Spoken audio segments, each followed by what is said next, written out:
The changing of the guard at the Kremlin. A symbolic gesture as these men stand to protect the seat of government here, the core of communism. The Soviet Union is a country of 270 million people. While it's a communist country with its headquarters at the Kremlin here in Moscow, less than 10% of the Soviet population belongs to the Communist Party. And because of that, what's it really like to live under communism in the world's largest country? That's what we were determined to find out. We traveled with a group called Friendship Force of Minnesota, a group designed to promote world friendship. And as the 95 group members sprinkled their friendship around and met with Soviet citizens in the cities of Moscow and Leningrad, we sought out to taste a part of Soviet life that isn't normally seen. But to do that, we had to avoid photographing the tourist attractions as the government wanted us to. We dug beneath the exterior and talked with those against the government. This life is not very good because there are very many problems in the Soviet Union. And we talked with those for the government. Is it a hard life? No, we don't think that our life is hard. We talked with dissidents and with refuseniks, Jews that can't leave the country. And we talked with many others who refused to have their face shown in fear of retaliation. We had to sneak around to get our interviews, carry our camera in a suitcase so we wouldn't attract attention, and meet people in out-of-the-way locations. We were pressured to stop and intimidated, even threatened with the confiscation of our videotapes. But we stood firm and got our tapes out to tell this story. The Soviet Union is a society that does not permit religious worship, but nonetheless, it is tolerated here. Churches exist, and a handful of Soviet citizens attend church services on a regular basis. Tomorrow we'll examine religion and daily life in the Soviet Union, a life that for many is hard, but a life that remains satisfying because they know of no other. Tony Vignieri, Channel 5 Eyewitness News, Moscow.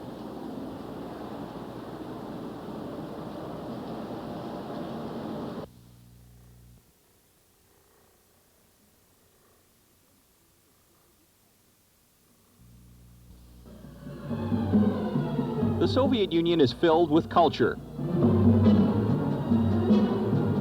Its cities with beautiful architecture and with impressive entertainment. But the spectacle of it all makes one forget this is a society of rules and regulations, a country where the police presence is felt on the street, where you watch what you say and what you do. So what is daily life like in the Soviet Union? In the major cities like Leningrad and Moscow, life can be tedious at times. You stand in a lot of lines to get the necessities like food. Many say that's because of food shortages. There are no credit cards here, no checking accounts, no loans. All prices are set by the government. Most Soviets rely on public transportation, buses, trams, and subways. For the majority, cars are too expensive to buy. You're put on a 1-year waiting list to buy furniture, a 5-year list to get a phone. But according to many, some of the advantages of the communist system are free medical care, your placement in a job after your education, and you're given an apartment to live with very cheap rent. Though some may not call that an advantage at all. The Soviets are allocated 9 square meters, about 95 square feet per person. Families of 3 and 4 are crowded into 1 or 2 bedroom apartments. Single-family homes are almost non-existent. And for many, like this 21-year-old unmarried man, that can mean living in crowded conditions. We have a kind of apartment like communal, you know, like a dormitory, where many neighbors, like China population. All right. How many people are living? In my yes. Average people like 2 or 5, but mine is 18 with me. 18? 18, long corridors and always busy bathroom. And how many bathrooms? One? One. One kitchen, yeah. 1 bathroom, 2 kitchens for 18 people. Yes. The average worker here earns about 200 Russian rubles a month, or about 270 US dollars. But then rent is only about 10 rubles, or 14 US dollars a month. A loaf of bread only about 20 U.S. cents, and public transportation, which is fast and efficient, is cheap. A subway ride only costing about 6 U.S. cents. But comparing Soviet lifestyle and money with U.S. lifestyle and money is like comparing apples with oranges. And while this remains a classless society, some Soviets have more privileges than others. It appears to be a system filled with inconsistencies, such as this in Moscow. While most of the Muscovites will buy their groceries at state-run grocery stores, a small percent will frequent what is known as the Russian farmers' market. It's here where Russian farmers will bring their fruits and vegetables to sell at a profit. Fruits and vegetables that they grow on the collective farms. Prices here are 4 times what Soviets would pay in the state-run stores, but the quality of the goods here is much, much higher. So under the guise of communism, people here can profit by selling higher-priced goods to those who have the money to pay for them. And another thing that seems sort of out of place here is what these people are doing. They're not out for a Sunday morning walk, but instead going to church to pray in the Soviet Union. While the government doesn't condone it, it's tolerated. You can find Catholic churches, Baptist, Protestant, Russian Orthodox. But you can't find a Bible here. Members of the Friendship Force, the Minnesota group we traveled with, brought some Bibles along to hand out, and the response from these church-going Soviets was emotional. You keep. No, Yes, you keep. I'd like you to have. Yes, for you. Спасибо. You're welcome. You can have that for you. Я For you. Yes, for you. Спасибо. You're welcome. And why do the Soviet people turn to religion? We placed that question to a Soviet student who did not want his face shown. He was recently pressured by the KGB, the secret police. He turned to religion, as he put it, to maintain his sanity. People usually in those circumstances, they turn to their spiritual life and to their inner spiritual being. Yeah. And that's how just normal people who never thought about religion, they turn to religion. And that's what's kind of happening to me. Tomorrow in part 3, a talk with an American citizen who, as he puts it, is being held hostage in the Soviet Union. Tony Vignieri, Channel 5 Eyewitness News, Moscow. If it's 2 ships, you change every week.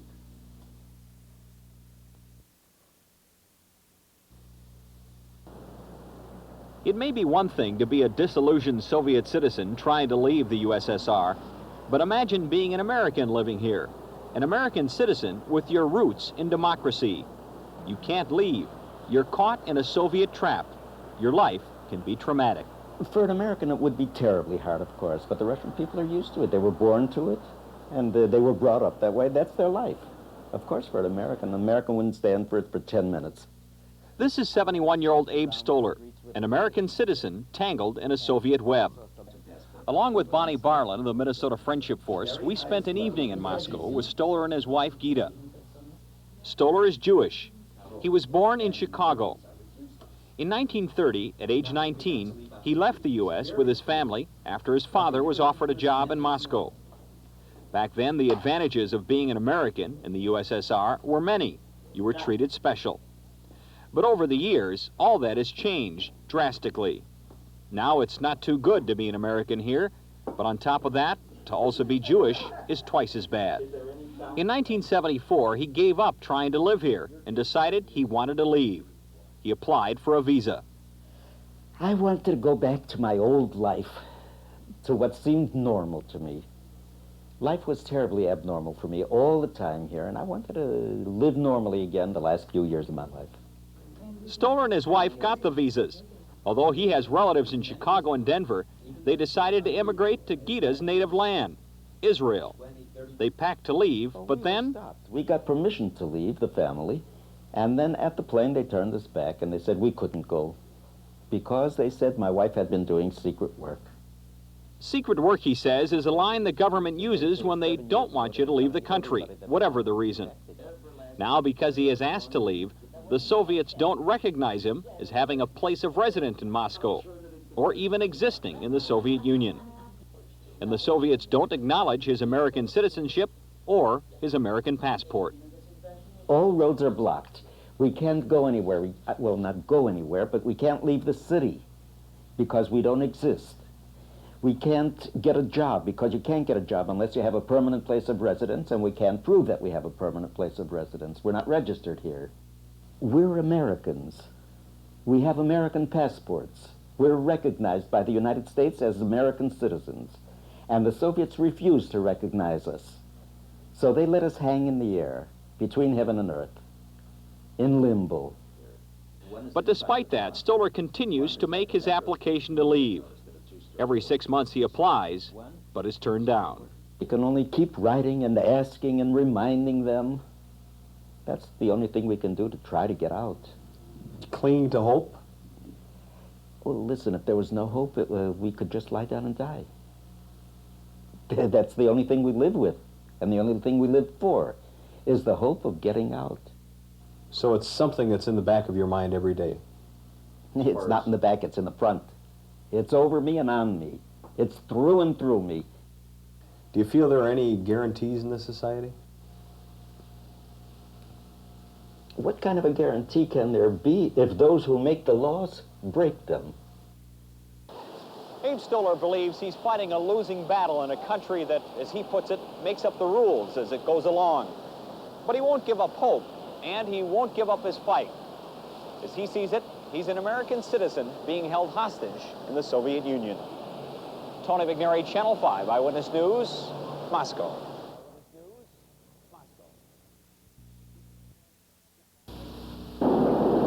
The Soviet Union is comprised of 15 republics, or states as we'd call them. The Federation Soviet Republic of Russia, where the cities of Leningrad and Moscow are located, is by far the largest. And scattered across the republics from east to west are 3 million Soviet Jews. Out of 110 nationalities here, Jews happen to be the 11th largest. While the Soviet Constitution says each nationality is free to express its tradition and culture, that doesn't appear to be the case with the Jews. They claim they are harassed, discriminated, and denied equal rights. It appears for Jews the fence around the Soviet Union is getting higher and harder to climb over. According to published reports, 51,000 Soviet Jews emigrated in 1979.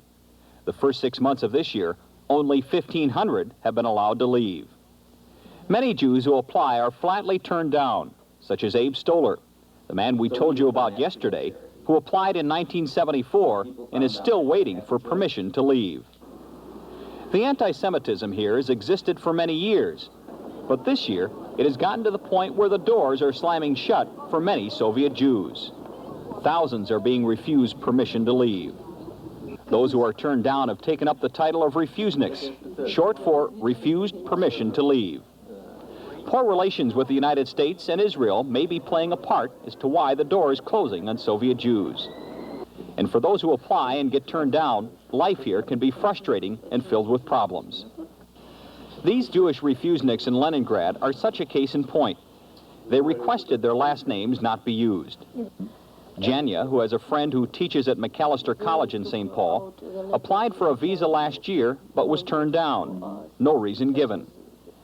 And since she is asked to leave, her family has been watched by the police, especially if she gets together with other Jews for lectures and seminars. And they take pictures after the lecture of those who are here to know who it is and to make to him some troubles.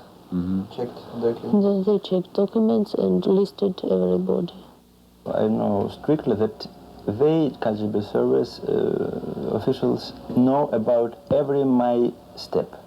Every step? Every my step, when will be lessons, lectures. Everything you do? Everything, yes, I do.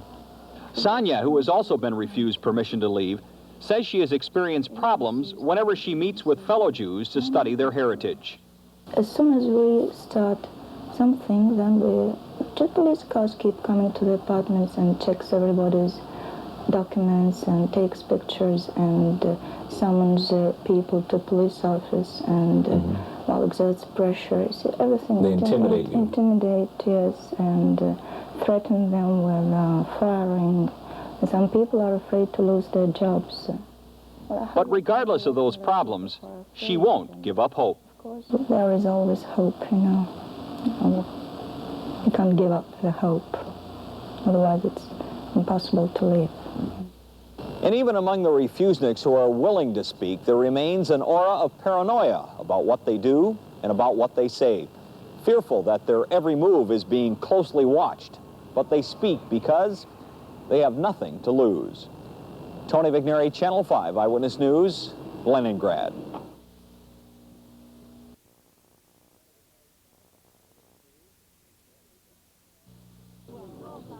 Intimidation and paranoia.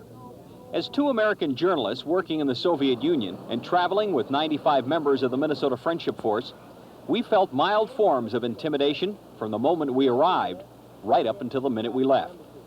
We were told we had permission to shoot nothing except the Friendship Force people. And because of that, we felt paranoid about the people we did talk to and concerned about whether we were followed and watched. But we realized after a few days that we fell right into the Soviet system.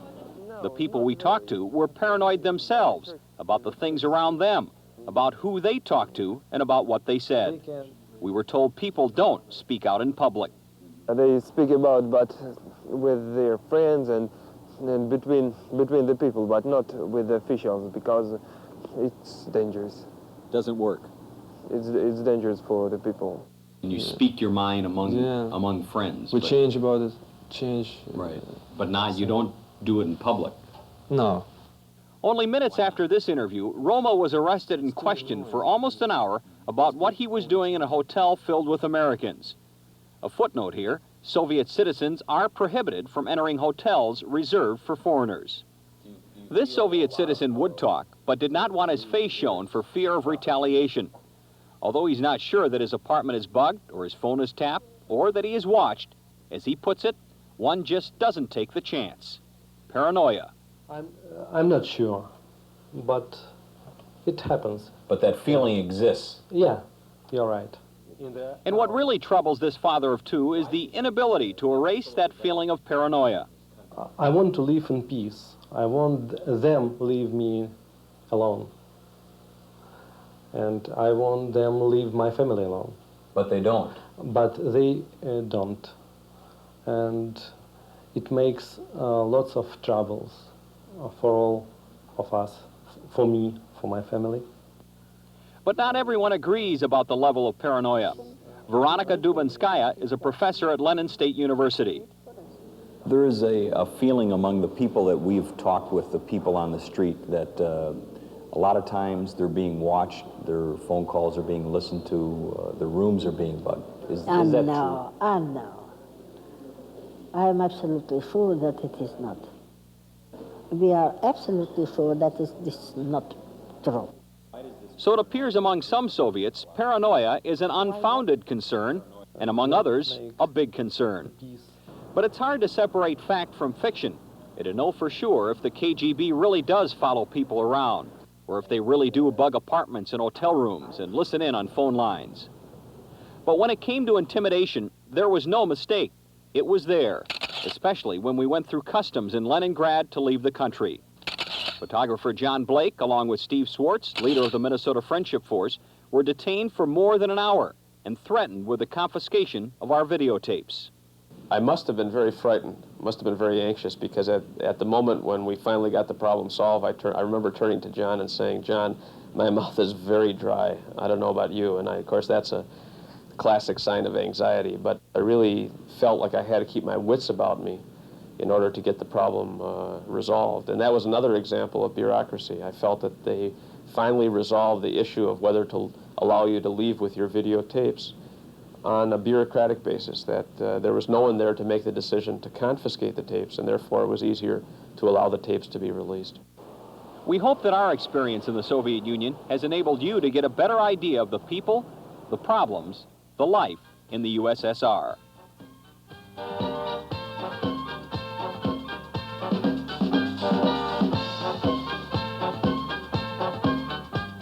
With photographer John Blake, Tony Vignieri, Channel 5 Eyewitness News in the Soviet Union.